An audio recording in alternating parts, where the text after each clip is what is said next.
Ladies and gentlemen, the story you are about to hear is true. Only the names have been changed to protect the innocent. NBC brings you Dragnet.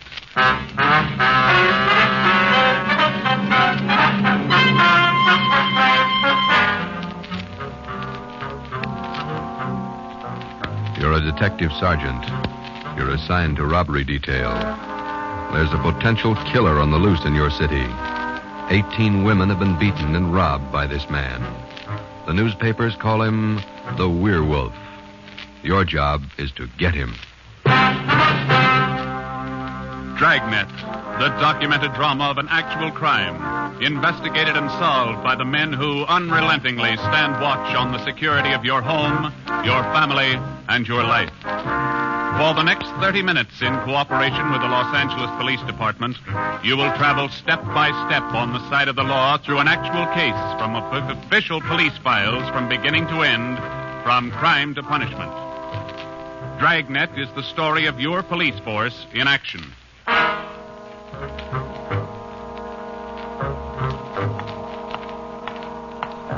It was Thursday morning, February 2nd. It was raining in Los Angeles. We were working the early morning watch out of robbery detail. Detectives in Los Angeles work in pairs. My partner's Ben Romero. He's a sergeant, and so am I. My name's Friday. The boss is Ed Backstrand, chief of detectives. I was on the way back from the teletype room, and it was 3 a.m. when I got to room 27A. Robbery detail. Hi, Ben. What's up? Keep your coat on, Joe. Just had a hotshot call. Coming, Skipper? Right behind you. Let's go, Friday. Well, what was it, Ed? Another woman robbed, almost beaten to death. Well, how many does that make? About 18 in 6 weeks. Is that right, Skipper? Yeah, 18 too many. Come on down these stairs to the garage. Yeah. What about that suspect we had, Ed? You mean Martin? Yeah. Had to release him this morning. But I got a good tail on him, Henderson. Yeah. We got any report yet?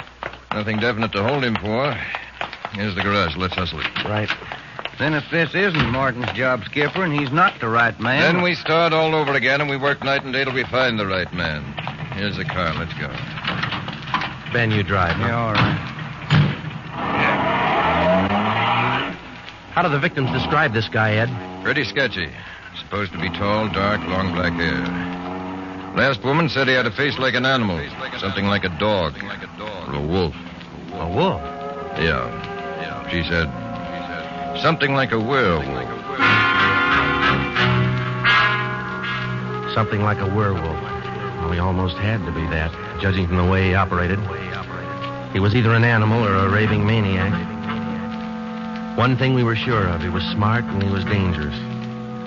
For almost 2 months, he'd prowled the streets in a stolen car in the early morning, usually between 3 and 5 a.m. And the victims were always lone women, most of them waitresses, coming to work or going home. He dragged them into the car, robbed them, beat them until they were unconscious, and then throw the body out into the street. That's just what we found when we pulled up to the curb near the corner of 8th and Grand. One cruiser car was already there, and so was the ambulance. About a dozen people were standing around looking at the crumpled figure of a woman sprawled out on the sidewalk. 2 officers were talking to the only witness, a thin, sallow-faced newsboy. His story didn't give us much to go on. Like I was telling these cops, or these officers, sir, I was walking up 8th Street on my way home as usual when I see this blue Chevy sedan pull up down the block there a little way and dump out the dame's body. Well, actually, I don't know what to think. You get a look at the license plate? Well, no, I didn't. Tell you the truth, I could hardly keep from... Well, I was just plain scared. What did you do after you saw him throw the body out, son? Well, I just stood there for a minute, and the fellow in the car drove right on past me. Did you get a look at him? Yeah, I sure did. How close were you when he drove past? Well, no, it couldn't have been more than, 8 or 10 feet away. I was right over there by the street light near the curb. Would you know this man if you saw him again? I don't know about his height or his build or his weight, but, mister, his face I'll never forget. Why do you say that? It was just like the paper says about him. Right here on the front page. Here, read it. See? Woman says the attacker looked like werewolf. That's all the newsboy could tell us. The suspect drove a blue sedan. He had a face like a werewolf. We covered the neighborhood for clues, and we questioned a dozen people, but we got nowhere. We took the witness's name and address, and we drove down a couple of blocks to an all-night gas station. 14-hour off the Metropolitan. I'm going in here and call the office and see if Henderson's called in on Martin. We might still have a suspect. Right, Skipper. 13-hour off the Metropolitan. Looks as mad as a wet hornet, doesn't it, Joe? Yeah. Did you get a good look at that woman's face when they moved her in the ambulance? Yeah. Sure does like to mess him up. Oh, I don't know how we're going to get him, Ben, but we better do it fast. Next time, it'll probably be murder. Oh, here comes the skipper, Joe. Uh-oh. Doesn't look good. What is it, Ed? Just talked to Henderson. He tailed Martin to a bar in Long Beach. He hasn't been out of his sight for 2 minutes since yesterday. Martin's clear. And we're right back where we started. Yeah, with one more half-dead woman in the hospital. Well, how about that stolen car, Skipper? Wait a minute. Get that radio up. Attack. Okay. Code 3. Ambulance dispatched. Code? Attention, all units. On Grand Avenue between Venice and Washington. A woman, victim of robbery and attack. Code 3. Ambulance to task. Code 3, red light and siren. Come on, Friday, let's roll.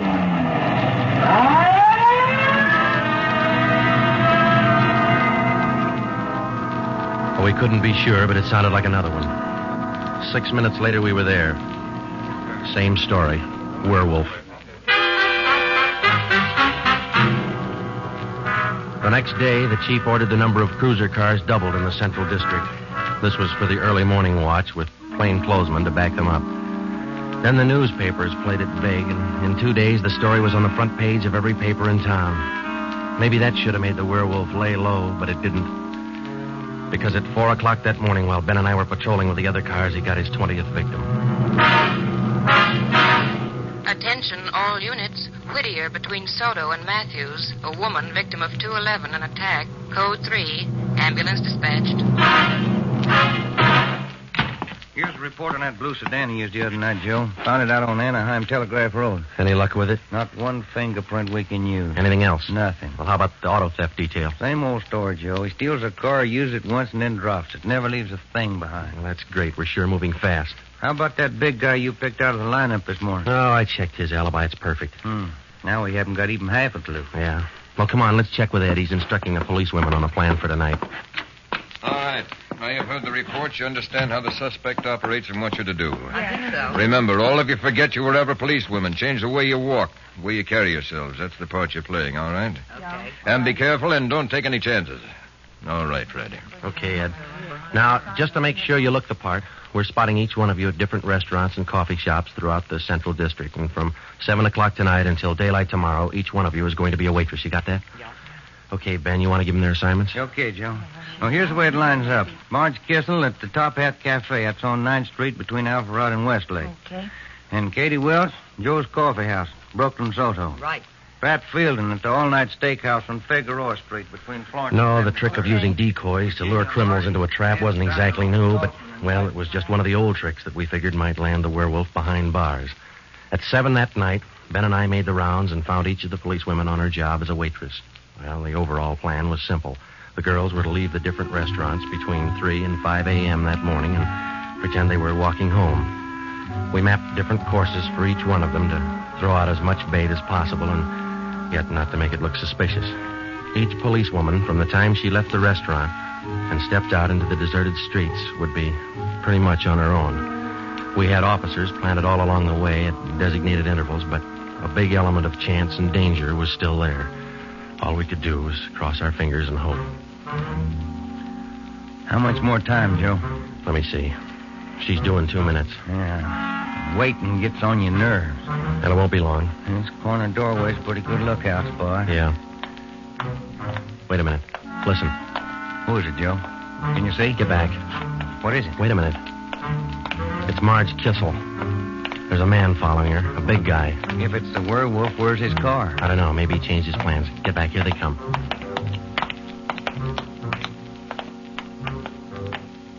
You get a look at him, Joe? Oh, pretty good. Not too suspicious. Might be coincidence. Well, I got a pretty good lead. Come on, let's go. Stay back in the shadows. Hey, Joe. Hmm? So where'd the guy go to? I lost him. The little coffee shop up in the next corner, see? Take a look. Oh, yeah. He's opening the door. He's turning on the lights. Yeah. Looks like a false alarm, Joe. Well, let's check him anyway.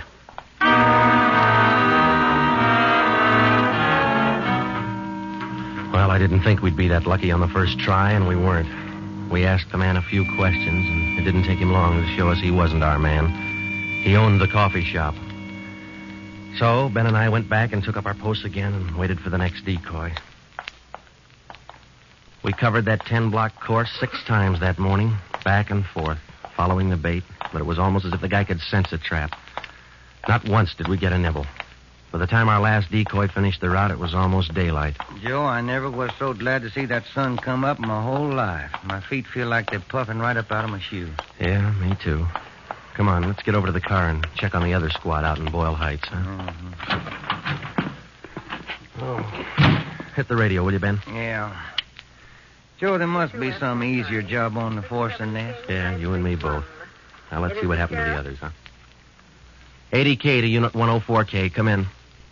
104K to Unit 80K. Go ahead. 104K, this is Friday. You do any good out there? This is Miller. I'll call Curtis. Stand by. 80K to 104K, Roger. What do you think, Joe? Maybe a bite? I don't know. Oh, this guy seems to work like a mind reader.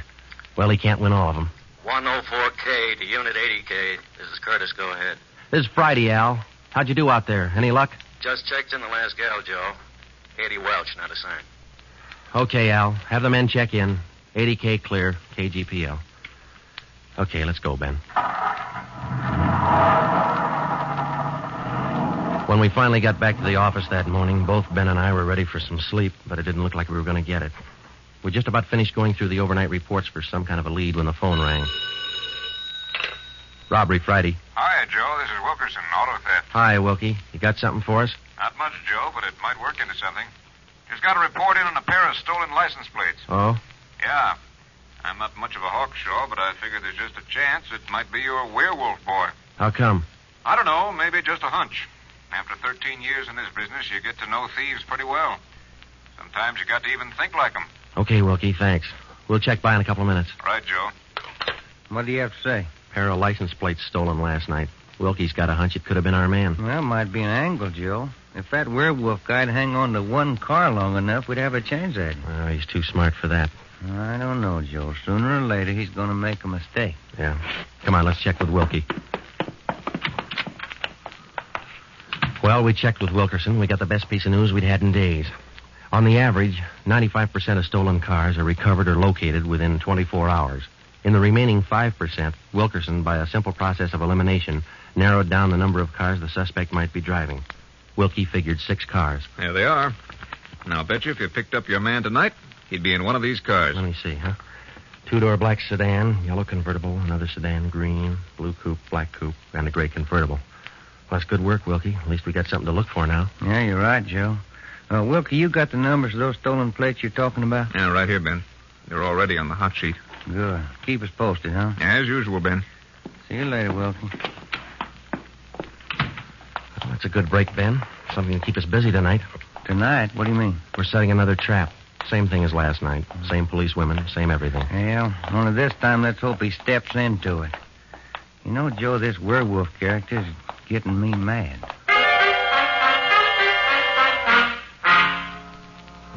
That night, we followed in our own footsteps.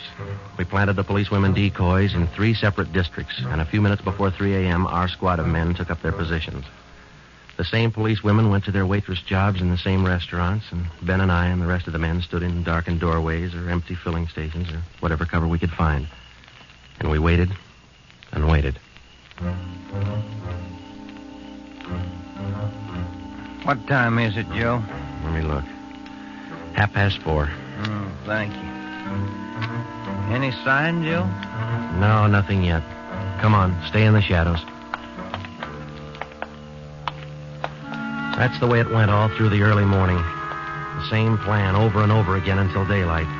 Ben and I'd check in at the station, go over the late stolen car reports with Wilkie, catch a few hours sleep at home, and then come back and do it all over again. The next night, and the next morning, and the night after that, and the morning after that. 5 days later, Ben and I were ready to call it quits. I'll admit it, Joe, I can't figure it. The guy's either psychic or else he can smell a cop a mile away. Yeah, well, at least we got that stolen car angle left. You check with Wilkie yet this morning? I'll give him a call now. All right.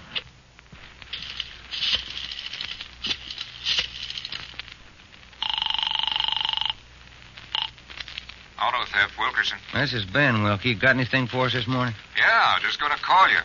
You fellas ought to let me solve your cases for you. Why? What'd you get?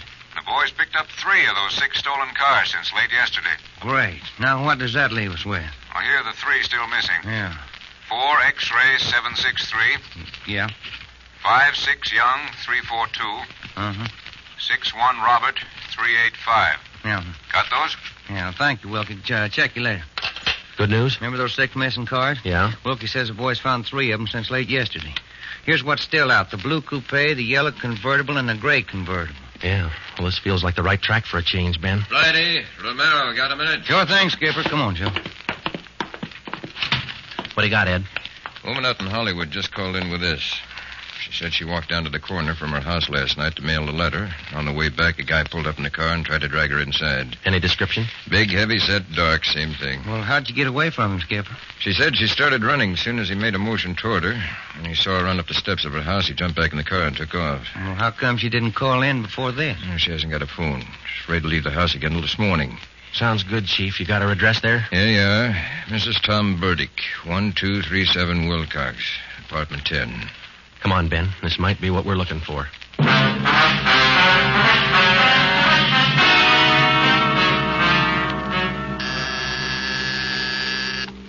Who is it? Who's there? Sergeant Friday, ma'am. Police. Oh, just a moment. I'm Sergeant Romero, Miss Burdick. This is my partner, Sergeant Friday. We come out to check on your call about that little trouble last night. Oh, well, I don't know if I'm going to be much help to you. I was so frightened about all I could do was just run. Well, could you add anything to the man's description, Miss Burdick? I mean, other than what you told the chief on the phone? Well, now, honestly, I don't think I can. All I saw was this tall, dark man jumping out of his car and starting for me. He had a heavy build and seemed to me, well, a large head with lots of long black hair. Uh-huh. Miss Burdick, would you recognize this man if you ever saw him again? Well, I think I might. He was such an unusually big man, almost frightened me to death. Well, just one more question, Miss Burdick. Could you describe the car this man was driving when he approached you? His car? Mm-hmm. Why, yes. It was a gray convertible. Miss Burdick, are you sure of that? Yes, I'm sure of it. A gray convertible. Thank you, Miss Burdick. That's all we wanted to know. Sometimes when you're on a case, you can chase yourself around in circles for weeks trying to fit together just 2 little pieces of a yard-long jigsaw puzzle. And a lot of the time, you find the answer where you least expect it. But once you get that feeling you're after the right man in the right way, there's nothing that can shake you. When Ben and I got back to headquarters, we went straight to the chief's office with the story, and we had him stake out the gray convertible. In other words, if any detective or officer spotted the car, he reported it back to us, but he stayed away from it. We figured that there probably weren't more than 2 of the victims who could take the witness stand and identify the man who robbed and beat them. Not with a smart defense lawyer, anyway. So there was only one way to catch this suspect. Red-handed. Here they are, Joe. Both sets of license numbers for that gray convertible. Here the original, and here are the numbers on the stolen plates. Good. Everybody got a hot sheet? From the chief all the way down to the janitor. Fine. Now let's get together with Ed, huh? Hot shot, Joe. Grab it. I got it. On the corner of California and Oakwood, a woman badly beaten. On the corner of California and Oakwood, a woman badly... Come on, Ben, another one. But, Joe, it's broad daylight. Yeah, doesn't figure, does it? Come on.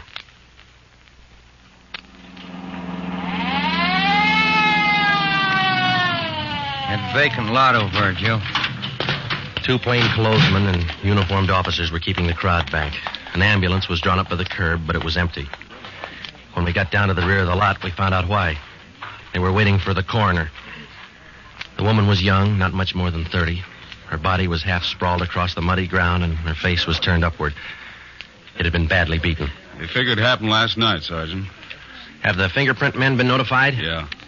How about the crime lab? Just called them. That's good. Now let's keep everybody out of the area till they get here. All right, Sergeant. Who found the body? One of the kids in the neighborhood.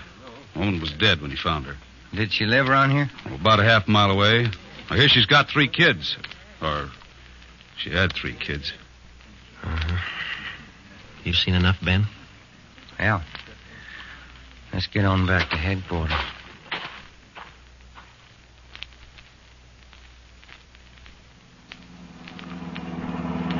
way back to headquarters, Ben and I planned our next move. And by the time we got to Ed Backstrand's office, we knew exactly what had to be done.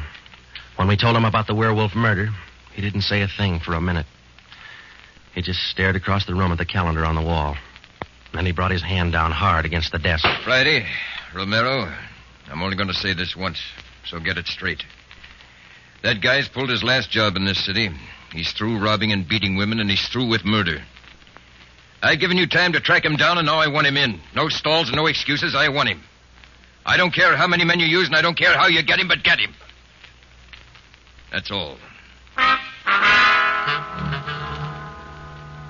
Ben and I worked all that afternoon, right through dinner, up until 8 o'clock. By that time, the overall plan was down on paper and already in action. It was one of the biggest things we'd ever tackled, and, well, we didn't know if it was going to work. We only knew it had to work. We had a squad of 65 cars to stretch out over 40 square miles of the city in one big dragnet.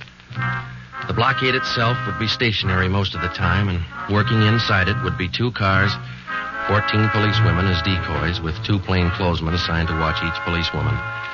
If and when the werewolf was sighted in the gray convertible, we'd automatically take over the police radio for the whole city, and Backstrand would direct the chase from headquarters.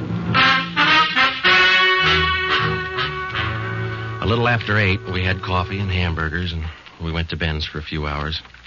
Ben tucked his kid in bed as usual, and then he laid down for a nap. I talked to his wife until I dozed off in the chair. At 11:30, she woke us up. I combed my hair, put on my coat. Cops' wives are like everybody else's. They worry. When we met Ed at headquarters, we did some last-minute checking on details with Backstrand for about a half an hour, and then we were all ready to go. By 5 minutes past 2, half the dragnet crew pulled out of the police garage and scattered over the city to their places. By 2:35, the other half pulled out, and a few minutes later, Ben and I followed. At 3 minutes to 3 that morning, Backstrand took over communications and checked every car in the operation. It was a good start. Every man in his right place by the right time. The trap was set. All we needed now was to find our suspect, the werewolf, inside. Control 4 to Unit 80K. Control 4 to Unit 80K. 80K to Control 4. Go ahead. This is Backstrand, standing by. 80K, roger. Clear. KGPL. Okay, Ben. Now let's go find him. I got a hunch, Joe.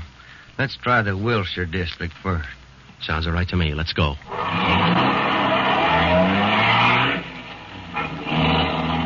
For the first hour and a half, we raked the Wilshire district back and forth. Not a sign. Then about 38 minutes past 4, we headed back for the downtown area and parked in an alley where we could double-check on one of our policewomen decoys. Here comes one of the gals now, Joe. Pat Field. Bet her feet are almost as tarred as mine. Yeah. You see anything else, Ben? Nothing. Quiet as a church. No, wait a minute. Car just turned the corner. Heading up in the same direction she is. Joe. Joe, it's slowing down. Wait a minute. It's pulling up beside her. It's a gray convertible. It's him, Joe. Come on. Ben, get down. He sees us. He's got a gun. You all right, Ben? Yeah, look at that guy take off. 80K to Control 4. 80K to Control 4. We've spotted the suspect. He's driving a gray Ford convertible, license 61 Robert 385. Suspect's headed east on Olympic from Alameda, driving without lights. Suspect is armed. He had a fast car and he knew how to drive it. We almost lost him twice. 2 minutes after we sighted him, Backstrand took over full radio control. Control 4 to Unit 80K. Your location? 80K to Control 4. We're traveling at a high rate of speed, headed east on Olympic, crossing Soto Street. Control 4 to all units. Stand by. Units 11A, 12, and 13R close in on the intersections at Olympic and Lorena. Units 41, 42, 45, and 104K move on the next 4 crossings east of that. To the north and south, units 105K, 14A, 17R, 43T. Block all main arteries.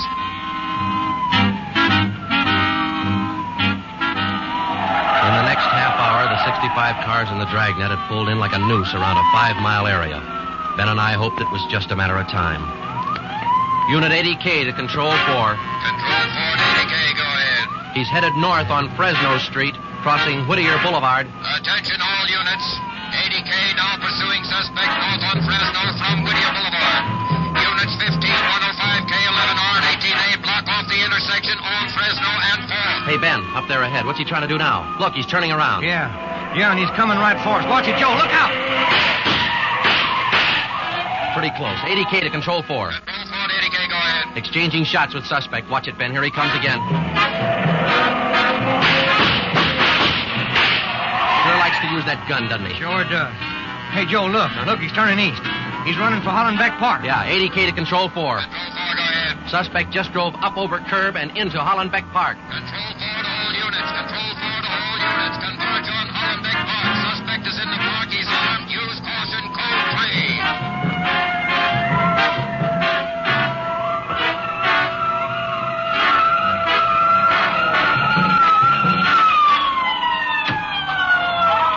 There he is, Ben. Watch it. Looks like a night baseball game with all these headlights. Yeah, come on. Let's get him. Yeah. Never say die, huh, Joe? Joe, can you get a shot at him? Don't shoot! Don't shoot! I'll give up! Don't shoot! Then step out in the open and get your hands in the air. All right, I give up, but don't shoot! You're a brave killer. Yeah, come on. All right, you get your hands in the air. Come on, higher. Joe, look out. He's got a knife. I got him. Joe, those women were right. He does look like a werewolf. Yeah. You got your handcuffs? Yeah.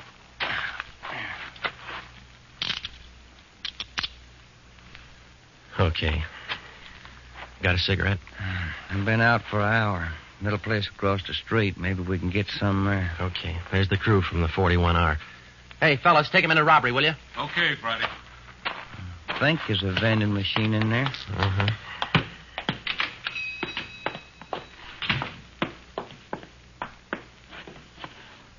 Say, you got some change for the cigarette machine, mister? I think so. Say, who was that guy all them cops were after over in the park a little while ago? I picked up the werewolf. Been reading the papers? Yeah. You fellas cops? Yeah. Sure made it easy for you, didn't he? All you cops had to do was surround the little fella in the park. Nothing to it, huh? Yeah, that's right, mister. Nothing to it.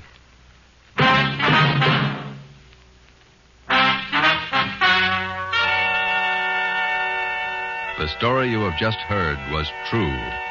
Only the names were changed to protect the innocent.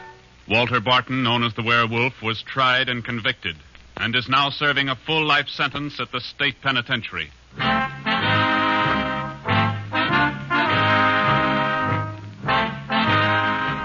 This has been Dragnet, the third in a new series of authentic cases from official files. Technical advice for Dragnet comes from the office of C.B. Horrell, Chief of Police, Los Angeles Police Department. Tonight's program is dedicated to Sergeant Mario Victor Dairo of the Los Angeles Police Department, who, on the morning of January 1st, 1943, gave his life so that yours might be more secure.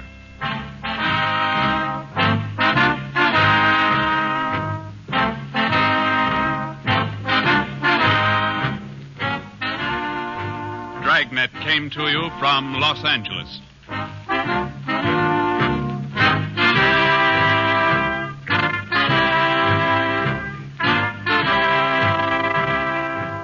This is NBC, the national broadcasting company.